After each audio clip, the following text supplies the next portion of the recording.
Hi guys, ഇന്ന് വയ്ക്കുന്നത് കൊഞ്ച് കറി വയ്ക്കുന്ന വിധമാണ്.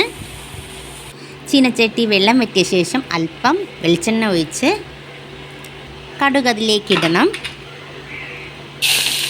ഇട്ട ശേഷം സവാള അരിഞ്ഞ് നൈസിനരിഞ്ഞ് നീളത്തിനാണ് അരിയുന്നത്, അതിലേക്ക് ചട്ടിയിലേക്ക് ഇടണം.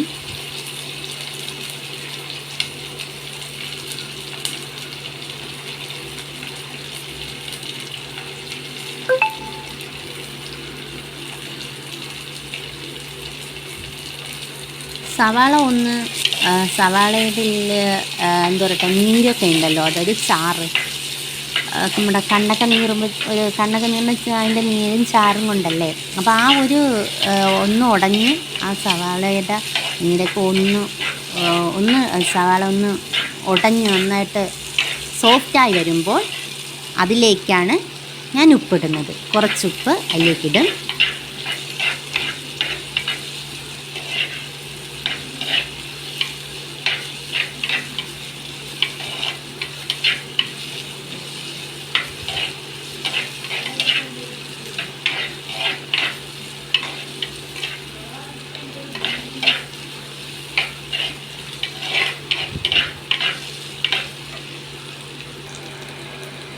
ഇപ്പോഴാണ് ഞാൻ അതിലേക്ക് ഉപ്പിടുന്നത്.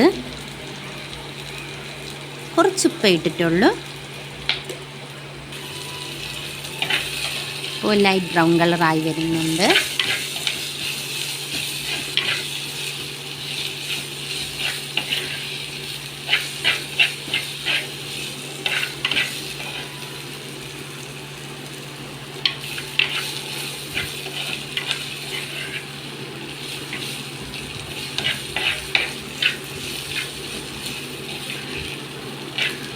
ക്ഷമിക്കണം, ആദ്യമായിട്ടാണ് കുക്കിംഗ് വീഡിയോ ഇരുന്നത്. എന്തെങ്കിലും തെറ്റുണ്ടെങ്കിൽ ക്ഷമിക്കണേ. മീഡിയം വലുപ്പത്തിനരിഞ്ഞ തക്കാളി ലൈറ്റ് ബ്രൗണായ സവാളയിലേക്ക് ഇടണം.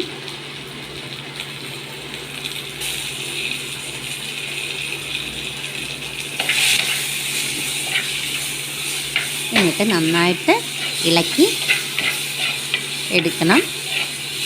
എടുക്കണമല്ല, ഉടച്ചെടുക്കണം. നന്നായിട്ട് ഇളക്കി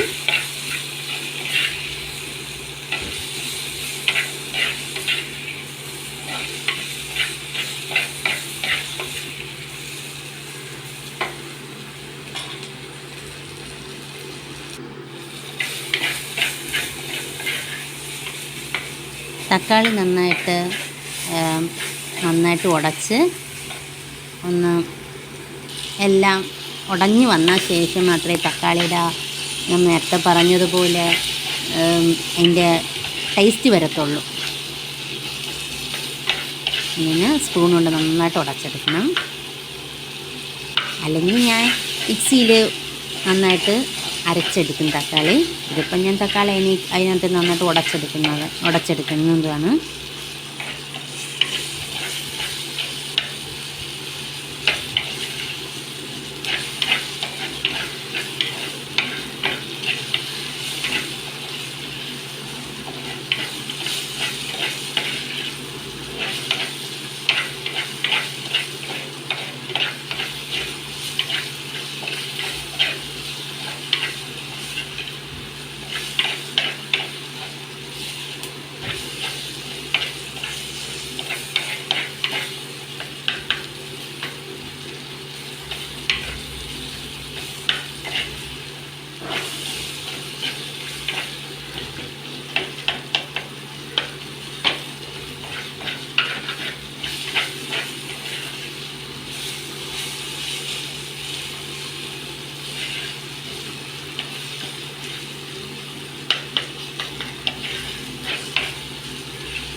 ഇതിലേക്ക് ആവശ്യത്തിന് മഞ്ഞൾപ്പൊടി,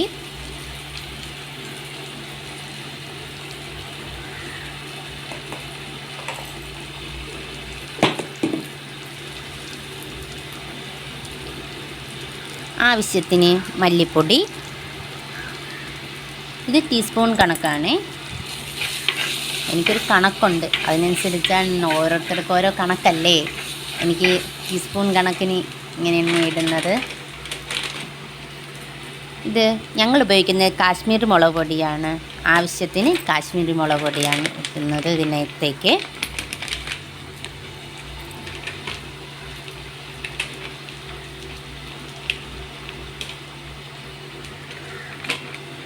അത് വെളിച്ചെണ്ണ കാച്ചി മേലിൽ തേക്കുന്ന ഒരു ഇലയാണ്. അതിങ്ങനെ വെയിലത്ത് ഉണക്കി അവിടെ വച്ചിരിക്കുന്നതാണ്. മറ്റേത് ടിഫിൻ ബോക്സാണ്. കുഞ്ഞ് മോൾ, അതായത് സ്കൂളിൽ കൊണ്ടുപോകുന്ന ടിഫിൻ ബോക്സാണ്. ഇനി ആവശ്യത്തിന് നമ്മളെല്ലാം ചേർത്ത് ഇളക്കിയ ശേഷം അതിലേക്ക് കൊഞ്ച്, ഇത് വലിയ കൊഞ്ചാണ്, അതുകൊണ്ട് ഞാൻ ചെറുതാക്കി മുറിച്ച് രണ്ടാക്കി മുറിച്ച് വെച്ച കൊഞ്ചാണ്. അതിലേക്ക് നമുക്ക് കൊഞ്ചിട്ട് കൊടുക്കാം. ഞാൻ കൈ കൊണ്ടാണ് ഇട്ടിരുന്നത്.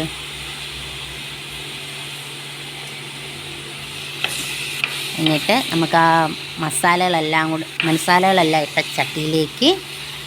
ചട്ടിയിൽ നമുക്ക് കൊഞ്ചിട്ട് കൊടുത്തല്ലോ, അതിലേക്ക് നമുക്കെല്ലാം കൊഞ്ചിനെല്ലാം മസാലകളെല്ലാം ഒന്ന് പിടിക്കാൻ വേണ്ടി ഒന്ന് ഇളക്കി കൊടുക്കുകയാണ്. പയ്യോ ഇളക്കി കൊടുക്കണം, അല്ലെങ്കിൽ അതെല്ലാം ഉടഞ്ഞു പോവും.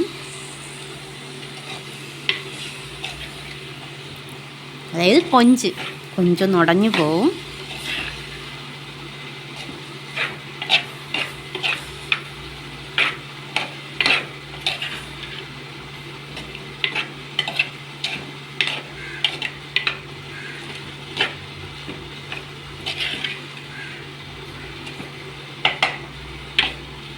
ചട്ടിയിൽ പിടിയില്ലേ, അപ്പം കയ്യിലേക്കൊന്ന് സ്ലിപ്പായി പോകണമെങ്കിൽ കറിയെല്ലാം താഴേക്ക് നിലത്ത് വീഴുന്നു പോകും. അതുകൊണ്ട് ഞാൻ പയ്യെ സ്പൂൺ കൊണ്ടൊന്ന് ഇളക്കിയെടുക്കുന്നതാണ്.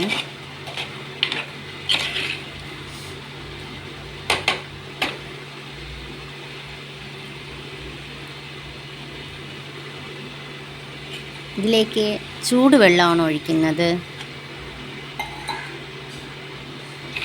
ചൂടുവെള്ളം ഒഴിച്ചിട്ട് ഒന്ന് ചെറുതായിട്ടൊന്ന് നമ്മുടെ ചട്ടിയുടെ സൈഡിലെല്ലാം മസാലയും ഒക്കെ സൈഡിൽ ഒന്ന് പറ്റി പിടിച്ചിരിപ്പുണ്ടായിരിക്കും. അപ്പോൾ അതിനേക്കൊന്ന് ചെറുതായിട്ടൊന്ന് ഇളക്കി കൊടുക്കുന്നതാണ്.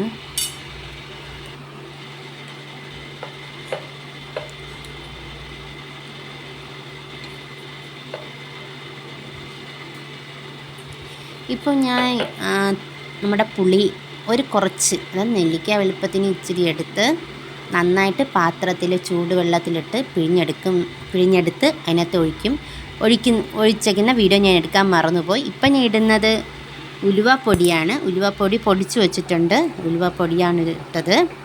തേങ്ങയാണ്.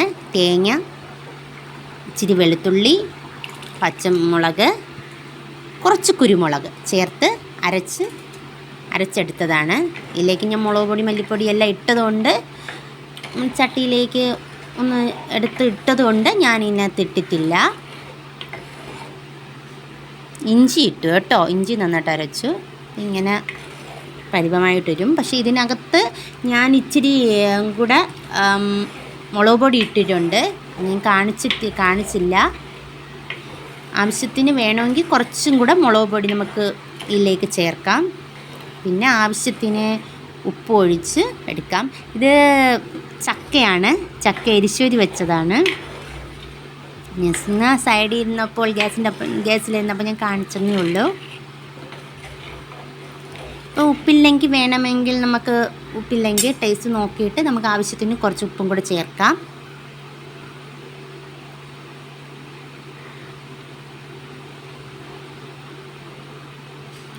ഒന്ന് തിളച്ച് എണ്ണയൊക്കെ മീതെ വന്ന ശേഷം ആവശ്യത്തിന് കറിവേപ്പില ഇട്ട്, കുറച്ച് കറിവേപ്പില ഞാൻ കാണിച്ചപ്പോൾ നല്ല ചട്ടിയിലേക്ക് അങ്ങ് വീഴുന്നു പോയി, സോറി.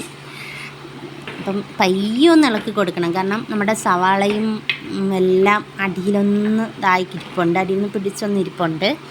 അടിയിൽ പിടിച്ചെന്നല്ല, ഒന്ന് ഇളക്കി കൊടുക്കുമ്പോഴത്തേക്കും നമ്മുടെ മീതെ ഇരിക്കുന്ന ആ കറിവേപ്പിലയും എല്ലാം യോജിച്ച്, എണ്ണയും ഒക്കെ യോജിച്ച് കുറച്ചും കൂടി ടേസ്റ്റ് വരും. അല്ലെങ്കിലും ടേസ്റ്റ് വരും. ഒന്ന് ശരിയായി കിട്ടും. കാരണം കുറച്ചും കൂടെ ആ കറിവേപ്പില നീരൊക്കെ അങ്ങ് ഇറങ്ങി എല്ലാം വരും. എന്നിട്ട് നമുക്ക് ഗ്യാസ് ഒന്ന് കുറച്ച് വെച്ച് കൊടുത്ത ശേഷം ചട്ടി ഇതേപോലെ മറിച്ചടച്ച് വെച്ച് കൊടുക്കാം. ഇപ്പോൾ കണ്ടോ, ഇങ്ങനെയാണ് മീൻകറി, കൊഞ്ച് മീൻകറി കറി ഇരിക്കുന്നത്. ഇപ്പോൾ ഗ്യാസ് ഞാൻ ഓഫ് ചെയ്ത് ചെറുതായിട്ട് കുറച്ച് വെച്ചൊക്കെയാണ്. ഗ്യാസ് സിമ്മിൽ വെച്ചൊക്കെയാണ്, സിമ്മിലേക്ക് കുറച്ച് വെച്ചൊക്കെയാണ്, അടച്ച് വെച്ച്